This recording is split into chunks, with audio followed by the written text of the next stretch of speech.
The retail industry in America has a long history of change and innovation that has made a major impact both economically and socially. As World War II came to a close and the political and social unrest of the Vietnam War seared through the United States, a man from the heart of the Midwest planted his business roots and began, one step at a time, to redefine the entire country's shopping experience. This man is Sam Walton. One of the greatest American retail pioneers, he left a legacy on local, national, and global arenas. Sam Walton led his employees and other business people by motivating them towards a common goal and creating a culture for Walmart that was inspiring to be a part of. Walton left a legacy of popularizing the big discount store business model. Yet some say that Walton left a legacy of negatively affecting Walmart employees, small businesses, and retail suppliers. Sam Walton's experience as a great leader and entrepreneur began in his childhood years in Kingfisher, Oklahoma.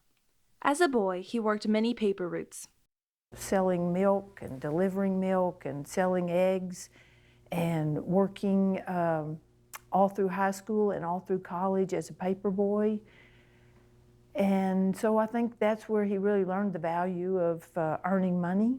In high school, Sam Walton was a member of both the basketball and football teams, and although he was not the best athlete, he made up for this by being an astounding leader and motivator to the players. When Walton graduated from the University of Missouri, he started work at a JCPenney store where he learned the basics of retail, most notably the importance of customer service, a cornerstone value of his retail empire. In 1945, after World War II had ended and Walton left the military, he purchased a Ben Franklin variety store in Newport, Arkansas. His Ben Franklin store became the leading retailer in a 6-state region. And one of my goals, as you well know, was to make that the best store in Arkansas. That's right. And we got there before we left town. We became the biggest store, the most profitable Ben Franklin store in the state of Arkansas. Walton also sold some of his products at lower prices, which caused more customers to come to his store. He proved that this business model worked and would go on to use it for the rest of his life. When the landlord of the Ben Franklin store caught wind of Walton's success, he desired the store for his own son and refused to renew Walton's lease. For some entrepreneurs, this would be the end, but Walton did not give up. He soon found himself in the small town of Bentonville, Arkansas, and opened Walton's Five and Dime in the summer of 1950. Walton made it a practice to visit other competing retail stores to see what they were doing and ask questions about what was and wasn't working for them. In his new store, he took the practice of selling things at discounted prices and applied it to this store. His local competitors could not contend with his consistently low prices. Walton began acquiring more and more stores. Maybe it was my itch for success, and maybe, too, I didn't want all of my eggs in one basket, Walton once explained. Even with all of these stores, Walton was not earning the profit that he desired, so he took his previous experiences of discounting items to get more customers and got the idea to build big stores that discounted everything that was in stock. He then built these big stores in small towns because there was not much competition, and it was the area that Walton was most familiar with. The very first Walmart store was built in 1962 in Rogers, Arkansas. As a leader with a vision, Walton motivated people to get involved in his growing retail business. When hiring employees, Walton sought people with the drive and initiative to do their job because he always believed that these two traits were inherent and therefore unteachable. Walton inspired his employees with his passion. He motivated them to do well, offer excellent customer service, and take pride in their company. A person who leads by example is a person who leads being willing to do whatever's necessary. It's a person who leads by valuing the contribution of others. And as I mentioned, he's just a great motivator. He could see in people potential that sometimes we can't see ourselves. Every Saturday, Walton had meetings where he interacted with his employees and found out what was going on in his stores so he could improve the business. He also took employee input and helped to integrate it into the stores to help improve the shopping experience. Sam genuinely cared about other people. Sam did not have an ego. It wasn't all about Sam. Sam would talk to people in the store who were coming out of a trailer, unloading a trailer in the middle of summer, sweaty people and everything. He treated them no different than he treated the President of the United States.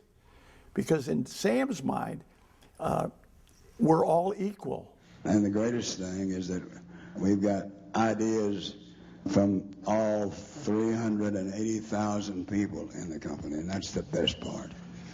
We're all working together, and I hope we can keep it going that way. That's the secret, that's the key. And if we can, why, we'll lower the cost of living for everyone, not just in America, but we'll give the world an opportunity to see what it's like to save and have a better lifestyle and a better life for all. Customers liked the low prices in the big stores, and more people started shopping at Walmart. As Walton puts it, there is only one boss, the customer, and he can fire everybody in the company from the chairman on down simply by spending his money somewhere else. And Sam was driven by the idea of we're in business to serve people. Let me just share with you what Sam's vision was. His vision was to reduce the cost of living for people who shopped in our stores.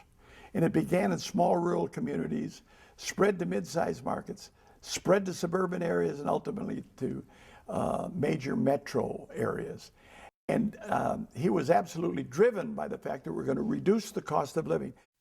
By 1969, there were 18 Walmart stores in Arkansas and Missouri alone. In 1980, Walton had 276 stores and would soon be opening stores at a rate of about 100 per year. As of 2015, Walmart is the biggest retailer in the world, and it has over 3,401 supercenters in the United States. Walmart has risen to the top because of Sam Walton's focus on growing in rural areas, places where stores like Kmart and Target weren't very active in. The growth of these Walmart stores has greatly affected the history of retail. Large retail stores appeared nationwide, offering customers everything under one roof, a one-stop shop model. Sam Walton's legacy, his creation of Walmart, has impacted the way that we shop by offering the gold standard through combining low prices and big store convenience. More than 50% of Americans live within 5 miles of a Walmart store, and approximately 90% of Americans live within 15 miles of a Walmart. There are critics who claim that Walton has left a legacy of negative impacts on associates, small businesses, and retail suppliers. Making Change at Walmart, a union-supported Walmart critic group, claims that Walmart associates are being negatively affected due to insufficient wages and benefits, forced overtime, off-the-clock labor, and anti-union activities.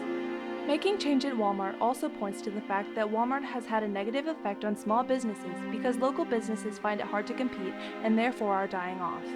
Walmart has also been accused of forcing retail suppliers to engage in reverse auctions to try to offer the lowest cost products to sell to Walmart. When Sam Walton died in 1992, he left behind a legacy of a retail leader who inspired and motivated associates to be and do their best. Shortly before Walton's death, he was awarded the Presidential Medal of Freedom from President George H.W. Bush. This is the highest honor that a private citizen can receive in the United States. And it's about determination, it's about leadership, it's about decency. His nation honors him today as the outstanding example of American initiative and achievement. And at the same time, we take note that as he became more and more successful, he never turned his back on his roots. The Waltons have created a philanthropic legacy through creating the Walton Family Foundation, which gives money to education and environmental systems. In 2014, Walmart and the Walton Family Foundation gave $1.4 billion in cash and in-kind contributions around the world. Time magazine and CBS News recognized Sam Walton as one of the 100 most influential people of the 20th century. Thanks to his innovative practices in the retail business sector, Sam Walton was able to create a successful business model in only 30 years. He created a model that delivered goods to consumers with the combination of promptness, price, and quality that would have been unthinkable in the earlier part of the 20th century. Walton had an eye for opportunity and an inherent understanding of the retail market. His strategy of creating and expanding the discount shopping market in small and large communities has made him a household name for the past 50 years. Walmart isn't just a store, a world-renowned company, or a phenomenon anymore. Walmart shapes where we shop, the products we buy, and the prices we pay, be it locally, nationally, or globally. Starting in small and sleepy rural Arkansas communities, Walton has undeniably left his legacy in the United States and the world. Sam Walton didn't just change the lives and spending habits of grocery shoppers, he changed the very ecosystem and rhythm of the supermarket business. His legacy lives on.